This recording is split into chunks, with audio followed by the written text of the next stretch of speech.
Hey everyone, ready for a deep dive into something that affects so many of us? Anxiety. I mean, it can feel like a giant wave that's about to crash on you sometimes, right? Yeah, it really can. But we're going to break it all down today, understand it better, and find some ways to maybe ride those waves Yeah. instead of getting totally wiped out. Love that analogy. We've got some really interesting sources lined up for this deep dive. We've got an article from the Counseling Directory that has some practical tips. And UK Stats, there's a deep dive into the neuroscience of anxiety from Psychology Today with 10 different strategies to try. Okay.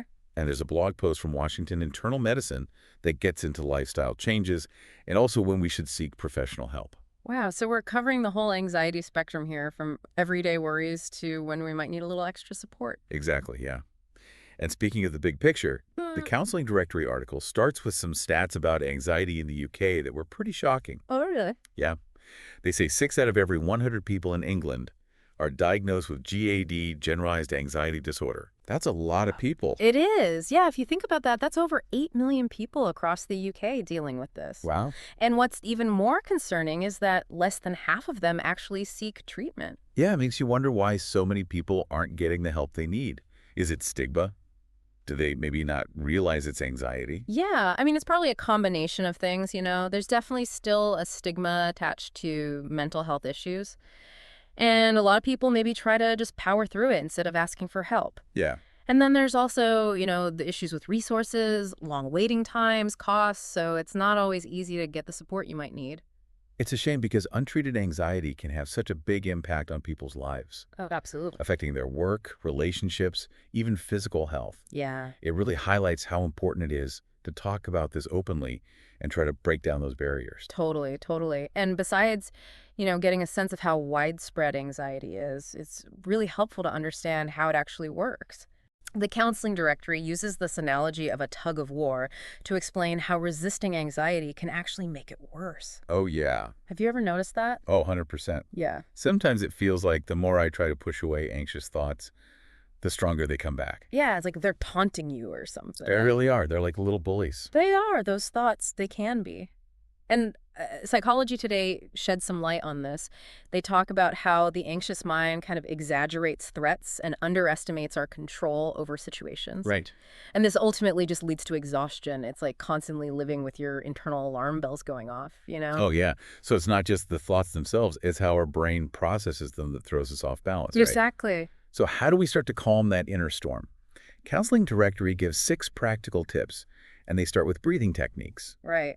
And they might seem simple, but breathing exercises are such a powerful way to counteract that stress response in your body. Psychology Today actually explains that deep, slow breathing activates our parasympathetic nervous system, which basically flips the switch from fight or flight to rest and digest. Oh, wow. So it's not just like a mental thing. There's actual physiology happening Yeah, when we excellent. focus on our breath. Mm-hmm. The Counseling Directory article suggests a specific technique. Inhaling through your nose, hold for up to 7 seconds, hold your breath for a few seconds, and then exhale slowly, repeating this maybe 10 to 20 times. Okay. And I've actually tried this before when I'm feeling overwhelmed, and it really does help to slow down my heart rate. It's amazing how something as basic as breathing can be so effective. Yeah, And you can do it anywhere, anytime. totally. The next tip is grounding, Hmm. which helps us reconnect with the present moment. Mm-hmm. The article mentions wiggling your toes, but what are some other grounding techniques we could use? Well, there's a classic one called the 5-4-3-2-1 method. Okay. And it's where you notice 5 things you can see, 4 things you can touch, 3 things you can hear, 2 things you can smell, and 1 thing you can taste. I like that. It's like a little mini meditation, bringing you right back to your senses. It is. And it kind of ties into mindfulness, which both Psychology Today and Counseling Directory mention as a super helpful approach. Right. Mindfulness is all about observing our thoughts and feelings without judging them, which Yeah. is so powerful when those anxious thoughts start to spiral. Yeah, for sure. It's like taking a step back. Exactly. Speaking of those spiraling thoughts, the next tip is about challenging those negative thoughts, Yeah. which we touched on earlier with the reframing example. Mm-hmm. Like when Psychology Today talked about switching, I'll never succeed in this new job, I'm not good enough, into starting a new job is challenging, but I have skills and I've done this before, I can learn. Yeah, exactly. Like flipping the script. Yeah. But how do we actually make this a habit, catching those negative thoughts and reframing them? Well, the first step is just becoming more aware of those negative thought patterns as they pop up. And then you have to examine the evidence behind them. Are they really facts, or are they just kind of fear-based assumptions? Hmm. It's like putting your anxious thoughts on trial. It is. It is. You're Okay. like cross-examining your anxieties to see if they really hold up in court. I love that. So Yeah. we've put them on trial, we've cross-examined them. What's the next step? Once you've kind of assessed the evidence, you can start to replace those distorted thoughts with ones that are more realistic and balanced. Okay, It's like swapping out a blurry lens for one that's crystal clear. that makes total sense. Okay, moving on to tip number 4. This one's all about seeking connection. Yeah. The counseling directory really emphasized how important human connection is for fighting off those feelings of isolation and overwhelm that can come with anxiety. It's so true. We're social beings, and that feeling of connection is just essential for our well-being. Mm-hmm. And when we isolate ourselves, it can actually make the anxiety worse. Reaching out to someone we trust, whether it's a friend, a family member, or a therapist, it provides support, validation, and just reminds us that we're not alone in this. Yeah, sometimes just talking about how you're feeling can make a world of difference. It can. It's like sharing the weight of those anxieties Yeah. makes them feel lighter somehow. It does, for sure. And sometimes just talking things through can help you get a new perspective on the situation, Mm, because sometimes you can be so caught up in your own thoughts that you can't see the bigger picture. And a trusted friend or a therapist can help you do that. totally. All right, next up is tip number 5, which is all about self-compassion. The counseling directory recommends treating yourself with the same kindness you would offer a friend. So important. Why is that so crucial, especially when we're struggling with anxiety? Well, when anxiety takes over, it's easy to get stuck in that cycle of self-criticism and negative self-talk. But self-compassion is about recognizing that we're all human. It's about understanding that we're not perfect, that we make mistakes, and that it's okay to not be okay sometimes. Yeah. We all deserve that same understanding and support we would give to someone we care about. I think this is something a lot of people struggle with. Oh, for sure. We hold ourselves to these impossibly high standards and then beat ourselves up when we don't meet them. Right, and it just makes things worse, right? Exactly. But offering yourself grace can make a huge difference in how you deal with anxiety. It really can. Okay. And the last tip from the counseling directory is relaxation. Yes. They mention things like taking a break, doing something creative, or spending time in nature. There are so many ways to unwind and de-stress. Right. It's about finding what works best for you. Mhm. Some people find listening to calming music or meditating is helpful. Others might prefer a hot bath or spending time with loved ones. Yeah, and I think the key is to make time for these activities regularly. Yeah. Even if it's just for a few minutes each day, Mm-hmm. building those little pockets of relaxation into your routine can really make a difference. Totally. I like that, pockets of relaxation. Right. Okay, speaking of building routines, let's move on to those 10 strategies from the Psychology Today article for long-term anxiety management.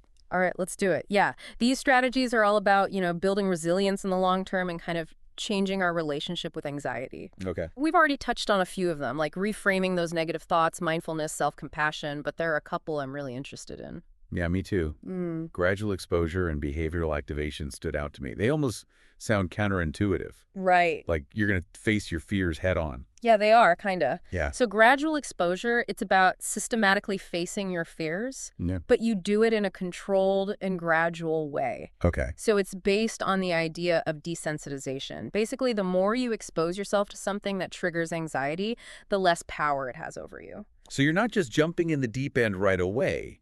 You're slowly wading into the water until you realize it's not as scary as you thought. Exactly. Let's say you have social anxiety, right? Okay. Instead of forcing yourself to go to a huge party, you could start by just having a quick conversation with a cashier, then gradually work your way up to bigger social situations. Right. So you're building confidence and realizing you can handle it. Yeah, it's like proving to yourself that you're stronger than your anxieties. Exactly. What about behavioral activation? That seems a little bit different. Yeah, so behavioral activation is all about doing things you enjoy, things that give you a sense of accomplishment, even if you don't really feel like it at first. Because when we're anxious, we tend to withdraw and isolate ourselves, Right. which, just makes our mood even worse. So this helps to break that cycle. Okay, so it's about intentionally creating positive experiences to kind of balance out the negativity of anxiety. Exactly. And it can be simple things like going for a walk in nature, listening to your favorite music, or calling up a friend. Right. The key is to choose activities that bring you joy and that sense of accomplishment, no matter how small. Makes sense. It's like jump-starting your move, right? Yeah. By doing things that you know make you feel good. Exactly. It reminds me of that saying, fake it till you make it. Yes. You might not feel happy or motivated at first, but you kind of act as if you are, and then eventually your mood starts to shift. It really does, yeah. It's a great way to put it. Okay, let's shift gears a little bit and talk about those lifestyle recommendations from the Washington Internal Medicine blog post. Okay. They talk about exercise, nutrition, getting enough sleep, and limiting things like caffeine and sugar. Right. It might not seem directly related, but all these things play a huge role in managing anxiety. I'm really fascinated by that link between physical well-being and our mental state. Yep. Like, I know that I feel more on edge when I haven't slept well or I haven't eaten well, but how does that all tie into anxiety specifically? Okay, so let's start with exercise.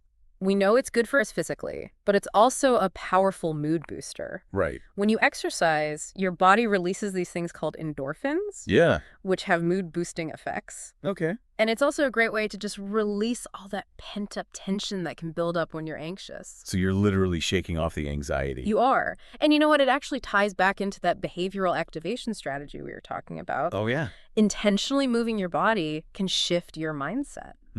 That's interesting. What about nutrition? What's the connection there? Well, there's a growing body of research looking at what's called the gut-brain connection. Oh, wow. I've heard about that. Yeah, it's fascinating, right? Yeah. So basically, the bacteria in our gut can actually influence our brain chemistry. What? Yeah. Oh, And it impacts things like our mood, including anxiety levels. wow. So what we eat is not just fuel for our body, it's actually affecting our mental state. Exactly. So a diet that's rich in whole foods, fruits, vegetables, and lean protein can give our brains the nutrients they need to function well. Okay. But a diet that's high in processed foods, sugar, and unhealthy fats, that can actually disrupt the balance in our gut and potentially make anxiety worse. Wow, that makes so much sense. It's like we have this whole ecosystem living in our gut that's affecting how we think and feel. It is. It makes you think twice about what you're eating, right? Right. Okay. Let's talk about sleep. We all know we need enough sleep, but what's the link between lack of sleep and anxiety specifically? Well, when we don't get enough sleep, our body basically goes into a state of stress. Mhm. Our stress hormones, like cortisol, go into overdrive. Yeah. And that can make us more vulnerable to anxiety, more irritable, and it can be harder to concentrate. So prioritizing sleep is basically giving your brain and body a chance to kind of reset and recharge. Exactly. It's essential for keeping those anxiety levels in check. And speaking of things that can disrupt our sleep and make anxiety worse, the Washington Internal Medicine blog post talks about caffeine and sugar. Right. They might give us a quick energy boost, but then we often crash and get jittery, which can worsen anxiety. Yeah, that makes sense. It's all about finding that balance, being mindful of how different substances affect us. We've covered a lot of self-help strategies so far, We have. but it's also important to recognize that sometimes we might need a bit more support, right? Yeah, for sure. The Washington Internal Medicine blog post talks about therapy and medication as options for managing anxiety. Absolutely. And seeking professional help, it's not a sign of weakness. Right. It actually takes a lot of courage to acknowledge that you need support. And Yeah. there's no shame in reaching out for help. For sure. Hmm. What are some of the different types of therapy that are available? Well, one that's really effective is cognitive behavioral therapy, CBT. Okay. It focuses on identifying and changing those negative thought patterns and behaviors that contribute to anxiety. It's very practical, goal-oriented, and gives you tools and techniques to manage anxiety in everyday life. So it's not just about masking the symptoms. It's actually about addressing the root causes of anxiety. Yeah, that's a great way to put it. And in some cases, along with therapy, medication might also be recommended to help manage the symptoms. Right. And it's important to remember that medication can be a really valuable tool for some people, Absolutely. especially when anxiety is severe. Yeah, it's always best to work with a healthcare professional to figure out the best course of treatment. Of course, of course. So it's about finding what works best for you, Mm-hmm. whether that's therapy, medication, lifestyle changes, or a combination of approaches. Exactly. There's no one-size-fits-all solution. Yeah, and it's a journey, right? It is. It takes time to find what works and to build those healthy habits. That's so true. And it's also important to celebrate those little victories along the way, Right. Every step you take towards managing your anxiety is a positive step in the right direction. Yeah, I love that perspective. Okay, we've covered so much in this deep dive. We talked about how common anxiety is. We looked at some practical tips, long-term strategies, lifestyle changes, and also the option of getting professional help. Yeah, we have. It's been great. But I think the most important takeaway here is that there's hope. Hmm. Anxiety is treatable, and there are so many resources out there to help people find relief and get their lives back. I completely agree. And as we wrap up, I want to go back to that challenge we gave our listeners about choosing one strategy to try the next time they feel anxious. Right. What about you? Which strategy stands out to you? What are you going to try next time you're feeling anxious? That's a good question. You know what? I think I'm going to try that 5-4-3-2-1 grounding technique. Yeah. It's so simple, but it seems really effective. It's all about bringing your attention back to your senses right here, right now. What Yeah. about you? Honestly, I think I'm going to try that reframing technique. It's so easy to get caught in those negative thought spirals, Mm, but intentionally changing your perspective, I think that's something I really want to practice I love that.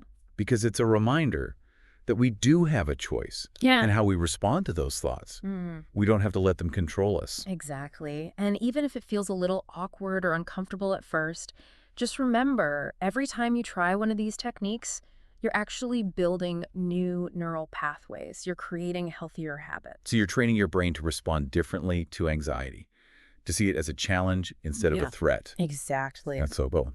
So, to our listeners, I really hope this deep dive has empowered you to not only understand anxiety better, but to actually start managing it and find what works best for you. Yeah. Keep exploring, keep practicing those strategies, and remember, you're not alone on this journey. We are all in this together, facing our fears, learning, growing, and calming those storms inside ourselves.